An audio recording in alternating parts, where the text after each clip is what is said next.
unpacking today's headlines. This is Souls and Liberty in Depth.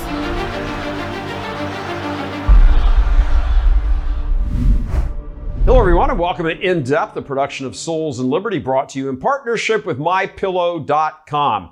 Gotta say it loud and clear. It was the men on the farms who, when Trump summoned them, came forth and saved the republic on election day. That's the big giant headline when you dig down into the numbers and the carnage and all of that the Democrats are going, what the hell happened? That's what happened. And here to talk about it today is Arthur Claro, fellow Souls and Liberty contributor. How you doing, Arthur? Pretty great, Gary. How about yourself? Very good, very good. Look, we're going to begin our conversation here and put up this chart and we're going to walk through it a little bit. There's a bunch of numbers. I know people's eyes glaze over when they see numbers, so we're going to highlight some of the things on here. First of all, as you look at this, the breakdown, we're going to round up numbers just because it's easier to think of. There, about 40% of the electorate was 44 and younger, meaning 60% of the electorate was 45 and older. So when you break that down, how did the battle of the sexes, so to speak, go? Well, in the younger crowd, it turns out that Harris won the younger crowd by about 3 points, 3 to 4 points. She, got her home run, of course, with women who were in the sort of abortion-minded age group of that. She won that age group by 11 points. Women under 44 and under, she won. But Trump really kind of offset those gains by quite a bit. He ate into that. He won that age group male voters by 8 points. So you put those together, she wins by about 3 or 4 points of the under 45 group, which is 40% of the electorate. Now, when you look at the second part of those numbers, which is 60%, two staggering things jump out. First of all, she won the women 45 and older by just 3 points. I don't think the Democrats, the communists, expected that low thing. Then, when you look at men 45 and older, and here's the story. It's kind of a combination of those two things. Trump just nailed it. I mean, this is a grand slam. He won men 45 and older by 15 points, wiping out, just destroying her lead of women. And that's the second sort of sub-story there that we have. She only won women over 45 by 3 points. He wins men over 45 by 15 points. And that gap of 12 points represents 60% of the entire U.S. electorate. Arthur, men came out. Boy, did they come out. Both age groups, but really dominant in the 45 and older crowd. Why do you think that was? Yeah, that's a great question. I think that's the question that everyone's trying to answer now, is why? What happened with men? And this is something that blindsided the Democrats. They caught on kind of at the end of the campaign there for a few weeks. They tried a few things. Of course, they fumbled it because they're unable to even admit that men are worth anything, much less reaching out to. And I think that speaks exactly to why men came out so hard against her. Yeah. I mean, I was looking at a stat today from CNN. If you compare Obama in 2012, this is for black men particularly, Obama in 2012 had 81 points over his opponent.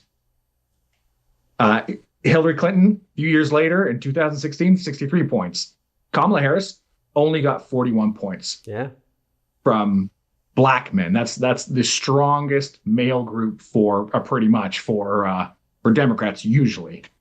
And of course, that what you were saying earlier, Hispanic men, Latino men, almost 50%. Right. White men just out of the water. Yeah, and when you dig down into the white men, let's focus on the us's here for a moment. What did they see? They saw Elmer Fudd walking across the stage, as like, you couldn't come up with a better example of a beta male than him. He was a liar about his military record, his service, his rank he got out with, that he was at Tiananmen Square. You were at Tiananmen Square. You were sitting behind a desk in Nebraska, you lying sack. And that's, and and plus he looks goofy and dumb and stupid. And you're like, what? And it's amazing. They put him out. And then when you contrast that, look at the men on the Trump side. You got Trump, who's Mr. Abrasive and talks directly and, I can't vote for him. Blah, blah, blah. But look at the team of guys he put around him. Also, first, Elon Musk, not just Twitter, but his presence there. The man is probably like the Albert Einstein of our age. And, he's the wealthiest man in the history of the world. That's saying something. Then you put RFK in there when he joins, when the Democrats tried to screw him over. Now you got a guy out there who's, he's not that far behind Trump in being blunt and direct speaking. He's a little more kind of policy wonky sort of guy, but he lays it out there. And I think again, the subtext is women who were older did not come out for Kamala the way they were expecting. So you've got men, huge numbers for Trump, but you've also got this like tiny number for Kamala. And you look over there, and if you're a woman who's not like abortion crazy, are you looking saying they're kind of blunt spoken and they're kind of direct and they are kind of, chest pounding, that whole high T-level thing. But over there, you got Elmer Fudd. I'm not sure that I want to put my vote, woman, I don't want to put my vote over there with Elmer Fudd. I don't like the abrasiveness necessarily of these guys, but they're really talking truth. And they're talking about my kid's health. And they're talking about my daughter being raped and strangled and murdered by illegal immigrants, and they're going to protect me.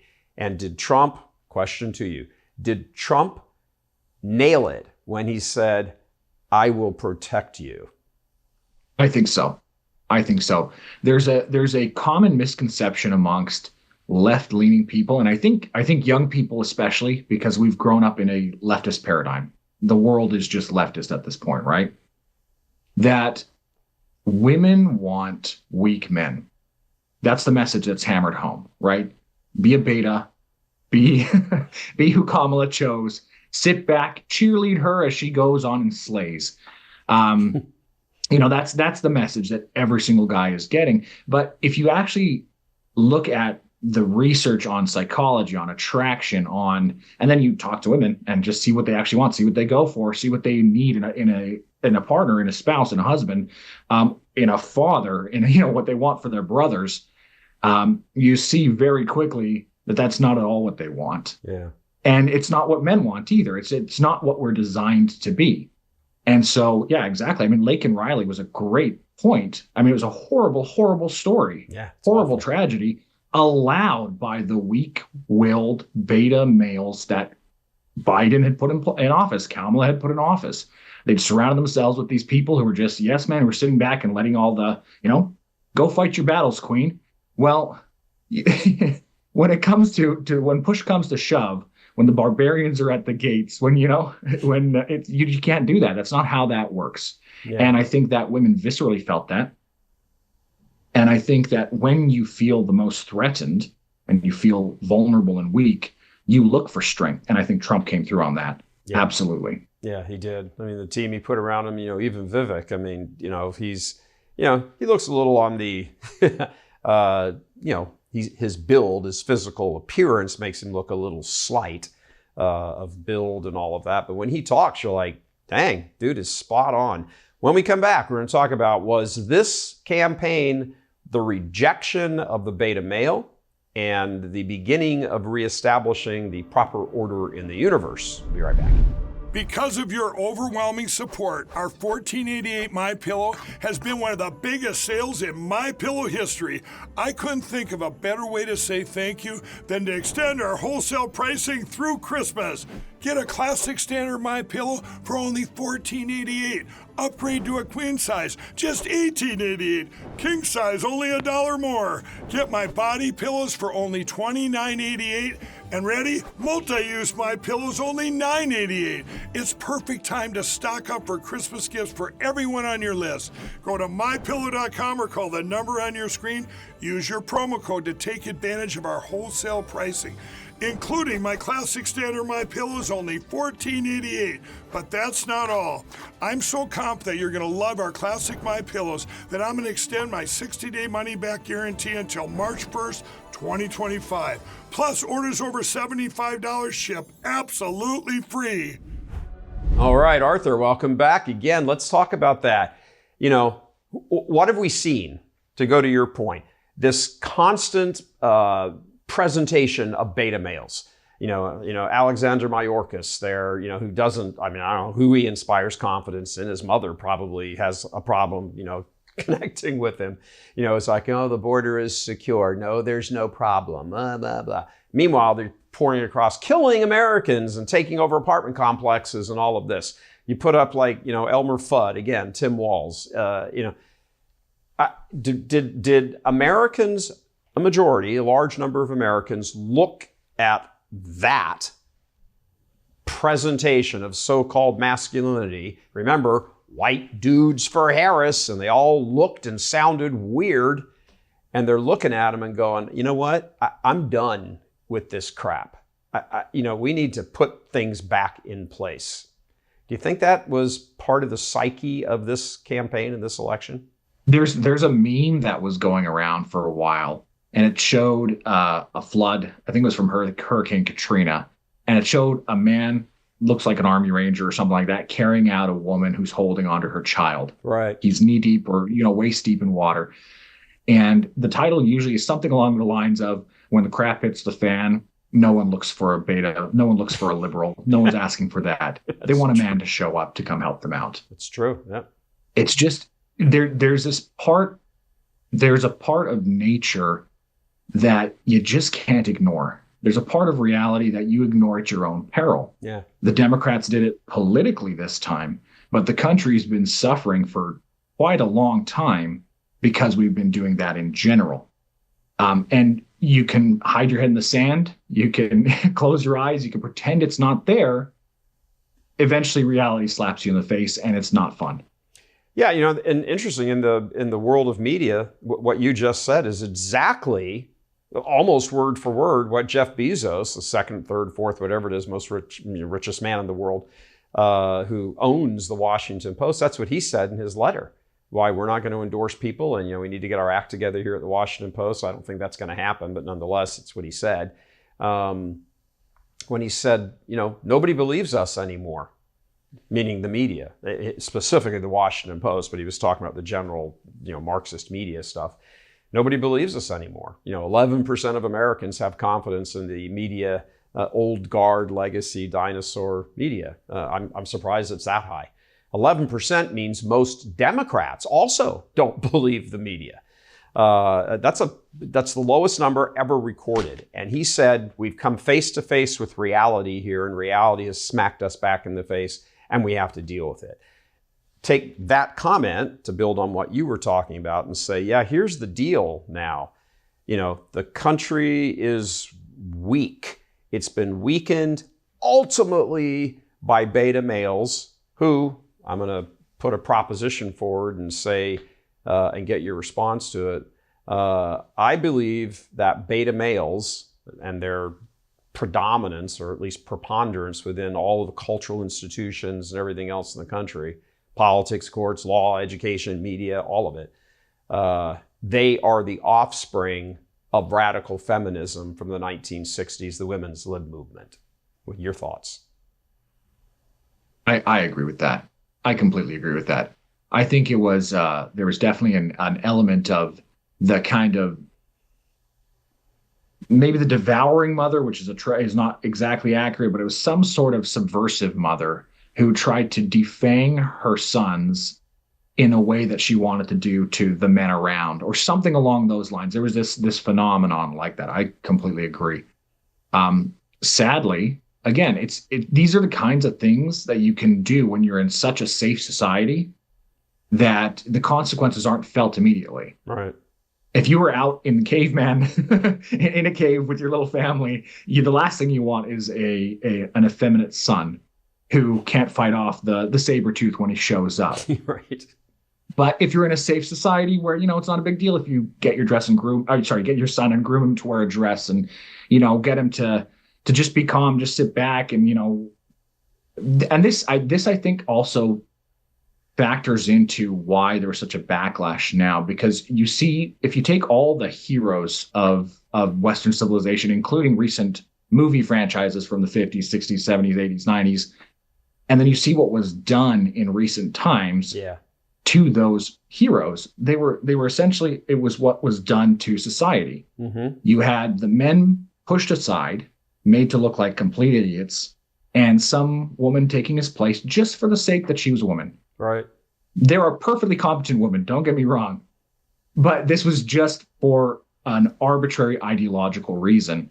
And you can't hammer, again, I'm repeating myself, but you can't drill these kinds of thoughts into children's minds for generations and then expect a positive result. I'm not sure if this was a subversive thing because they really hated Western civilization and wanted to undermine it, or if it was, a mistaken idea of egalitarianism, or this is going to be great, we're going to create, utopia or kumbaya.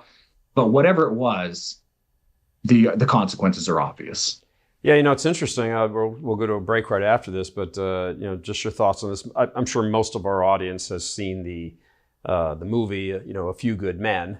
There's that famous line where Jack Nicholson is on the stand, in the court martial of two young soldiers, and Tom Cruise's character, says to him, blah, blah, blah, that's the truth. And what does he yell back? He goes, "You can't handle the truth."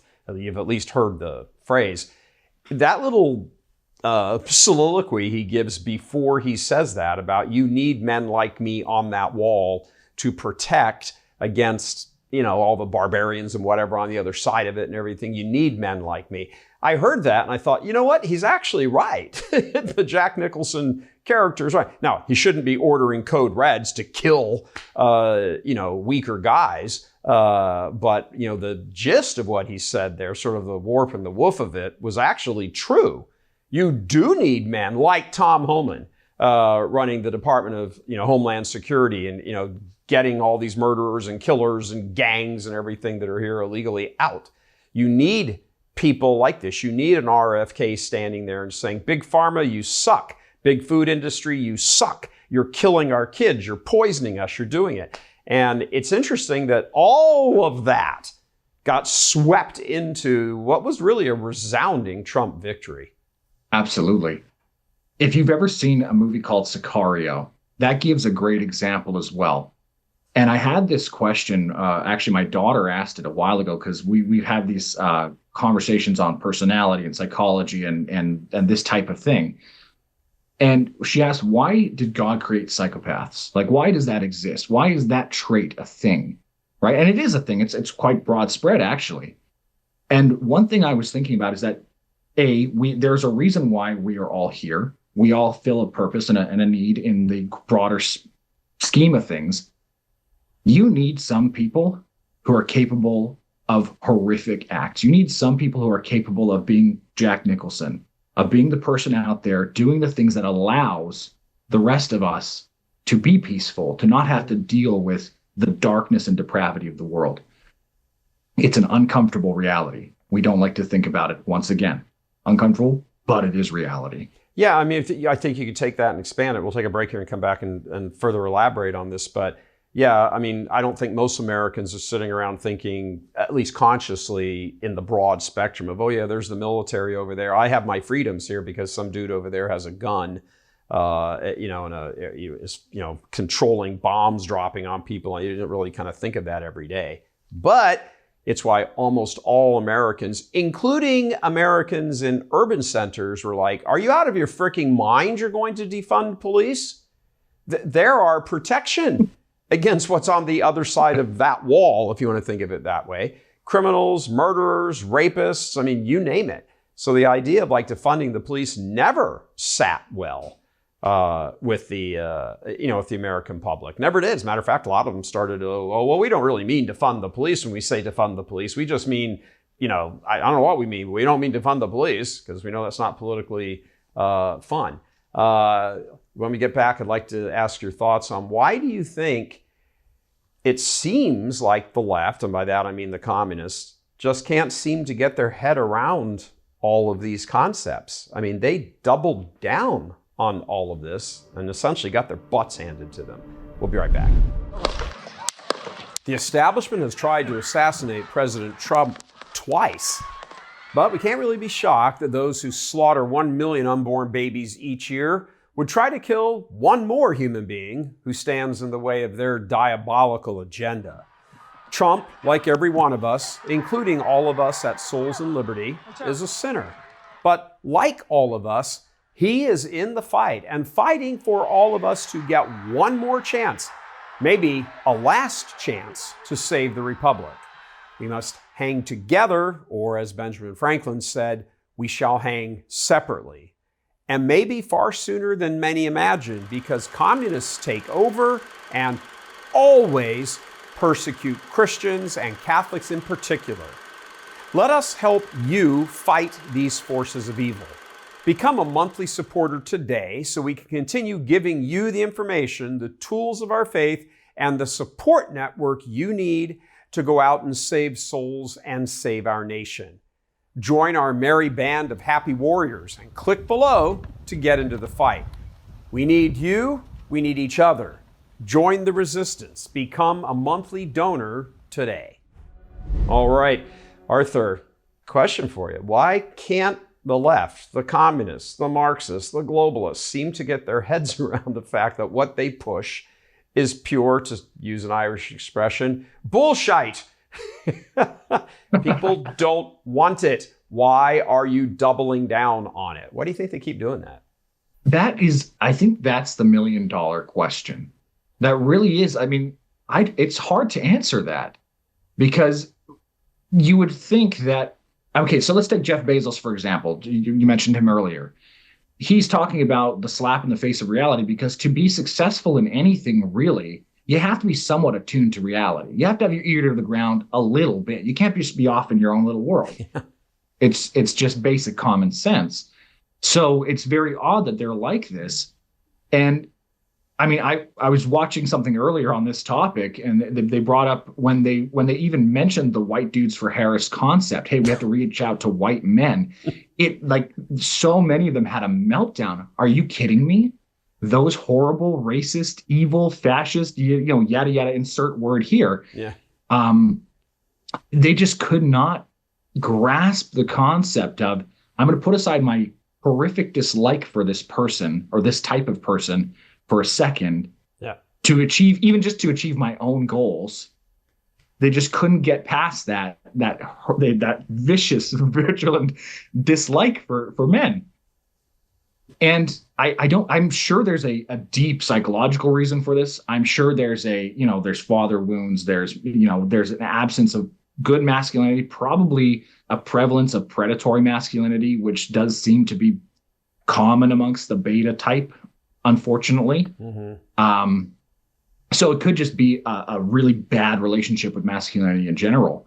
But I don't know if that answers a lot of it. I mean, there's been, like we said before, decades of propaganda as well. I'm sure that hasn't helped. I mean, today, if you look at almost any show, movie, anything geared towards women, it's generally pushing that same message subliminally, softly, very rarely with a hammer, but it's always there. Yeah.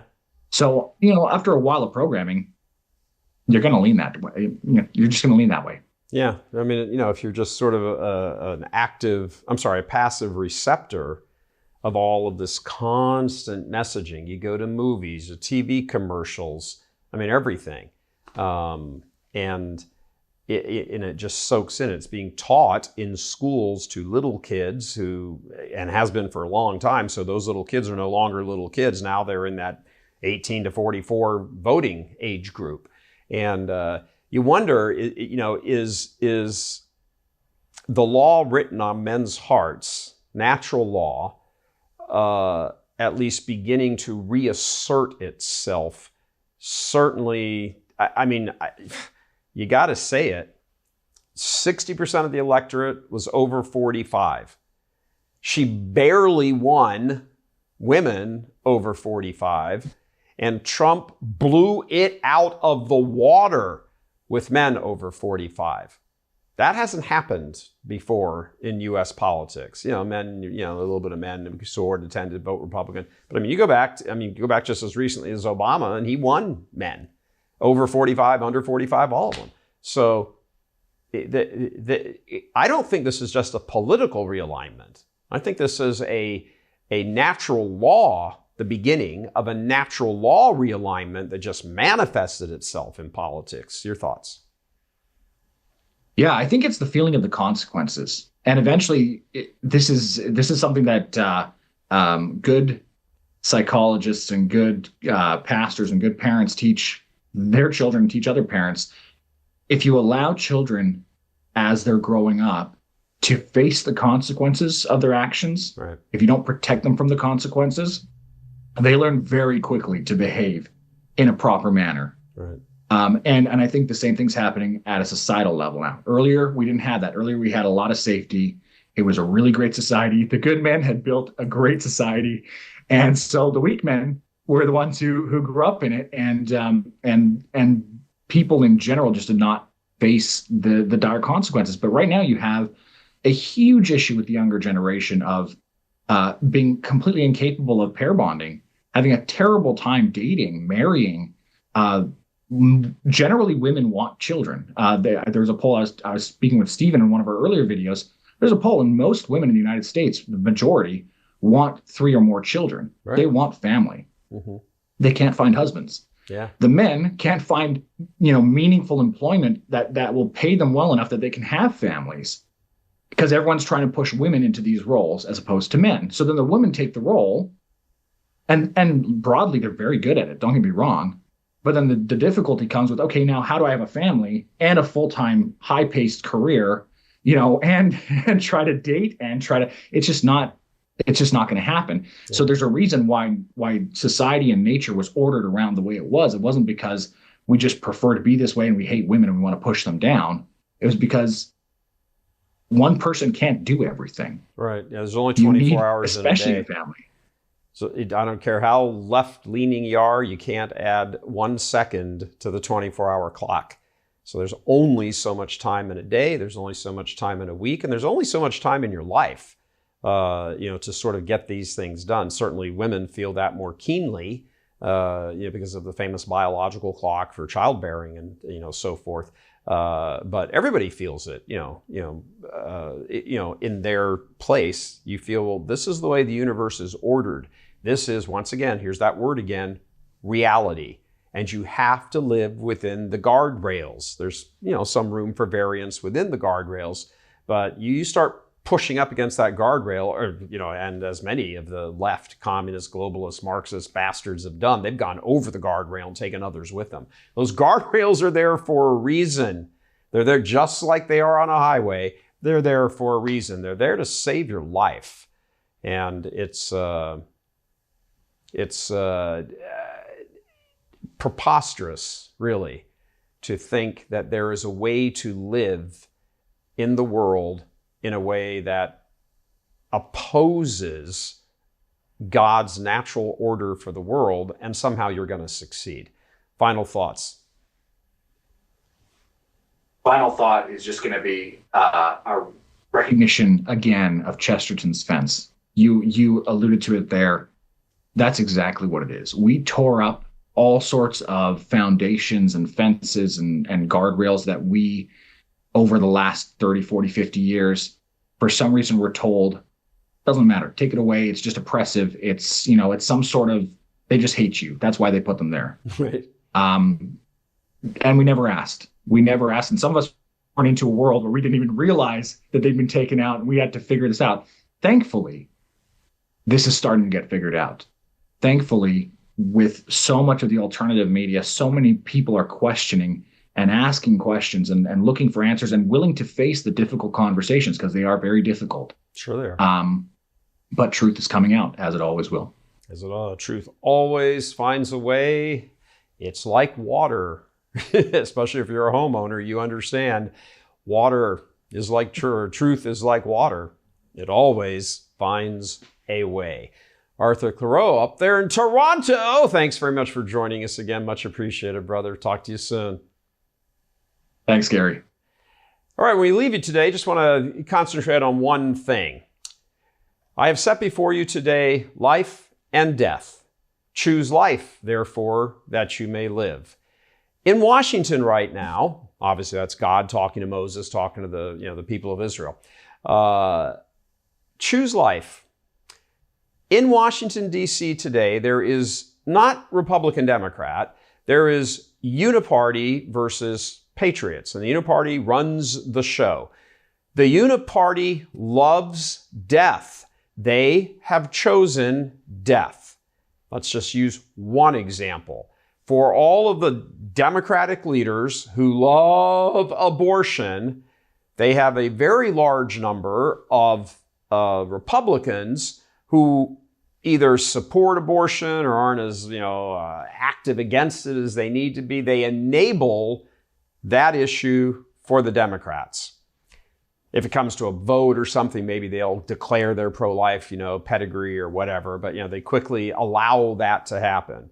Why? For both sides, I don't care if you're Democrat or Republican, why are you not fighting for the defense of little unborn innocent children? Because you have enabled a society that believes this is a great thing to do, and therefore you retain your power.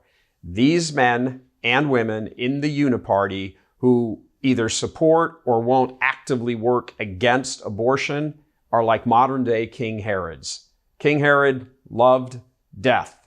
He went after the baby Jesus. See the parallel here? Let's move over to this other thing here where we're talking about nuclear war. What's Biden? Lover of death. Loved death politics as far back as when he was in public service, public office, hardly public service. It's more self-service with a face of public service. What's the deal here with him? Okay, yeah, it's okay. Go take our American rockets and fire them into Russia, and let's hope we don't start a World War III. Well, I don't think they particularly care about starting a World War III. The Uniparty profits from death, from war, from abortion, from battles, from arms manufacturing, all of it. The Uniparty loves death. And that's why patriots who love life, says it right there, right to life, liberty, and the pursuit of happiness, we love that and must oppose the Uniparty. Not Democrat, not Republican, all of it. It's not that line, Democrats on one side, Republicans on the other, that's not the paradigm anymore. Erase that. It's the Uniparty on top and the patriots on the bottom. That's the new paradigm that this election has shown, and we are now seeing play out right in front of our own eyes with all of this crap going on in Ukraine and Russia, that the Uniparty loves death. They have chosen death. They don't get to choose death for us, however. They can choose death for themselves, not for us. Fight, fight, fight. From Houston, Gary Michael Voris, God love you.